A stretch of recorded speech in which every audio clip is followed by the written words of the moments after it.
What are you drinking? What's your coffee of choice? My coffee of choice is a medium roast with light cream. Yeah. How many a day? I am one, unless it's a long day. But caffeine is part of the drill. It's part of it. You gotta keep going. This is your second time running. Yeah. When did you decide you wanted to lead your city? Yeah, no, this is the second time running, and when I was young, it was never part of the agenda. In fact, nobody at City Hall looked like me. I didn't feel safe going to other neighborhoods as a young black man.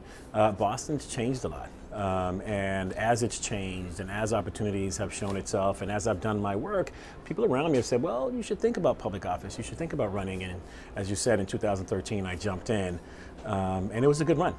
And I have a passion for public service. I've been doing it all my life. Obviously, this is the most diverse field of candidates. Because of the field you're among, does that give you any pause? Does it feel special, historical? Do you sit back and think about what it means to reflect the city in this way? So it's not a surprise, right? I've seen the change along the way, and we are in the trajectory of being a more open city, a city with more opportunities, a city that more people are engaged and more people are part of.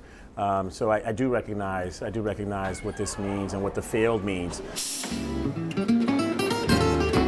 3 is your youngest? 3 is my youngest. So what are the age range on the kids? Oh, you've got 9, 7, 4 turning 5 in 2 weeks, and then a 3-year-old. Okay, so business owner, 4 kids running for mayor. I think you need a lot of coffee. Yeah. How do you balance it all? It's interesting. If you ask my wife, she would say, I'd probably get sick if I'm not engaged, if I'm not pushing for change, or if I'm not sort of in. I thrive off of this. I get energy. I'm passionate about it. It doesn't feel burdensome. Mm-hmm. This it feels like it's a calling. It really does. You have a very well-rounded resume. Do you think people are missing something about you? Do you think that there's something that, if there's one thing you want to communicate to the viewers that are going to see this, like, I wish they knew this about me, what would it be?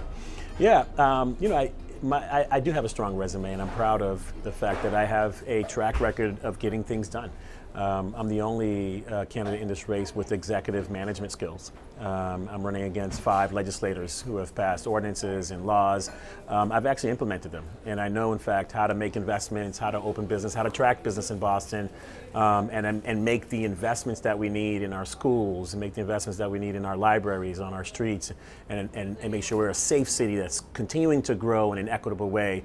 So as an executive, I believe I'm the candidate that's best positioned to hit the ground running and help Boston meet the challenges of today. Housing just feels like a runaway train all over the country. How do you rein that in? I mean, people are getting priced out, whether it's in a low-income neighborhood or, moderate high. I mean, no one can afford to buy anything. Yeah, no, Boston continues to be too expensive for too many of our families, too many of our young professionals. I've worked with colleagues at City Hall with great jobs, and they can't afford to stay in our city, and that's not right, and that's not good. The most important way to tackle housing is for us to continue to build housing. Part of the pressure in the market is that we continue to grow as a city at a rapid pace, and we don't have enough housing for all the people who are coming to our city. We've got to build more housing, and as we do that, we need to build more affordable housing at all different income levels, at the deep affordable levels, at levels of transition from homelessness and supportive housing, at levels of young professionals and working professionals, housing for our families to make sure that our families can continue to grow in our city. So anything else that you want people to know about you that they wouldn't know from reading campaign material? I'm an everyday guy, excited about our city, love Boston. I've seen Boston change and improve. I know the potential of our city, and I believe that our city needs to be a place that can embrace change without throwing the baby out with the bathwater. I think when you talk about issues like policing in Boston and public safety, it's important that we set a positive vision for where we want policing to be and not talk about it from a defunding standpoint. I think it's the wrong frame.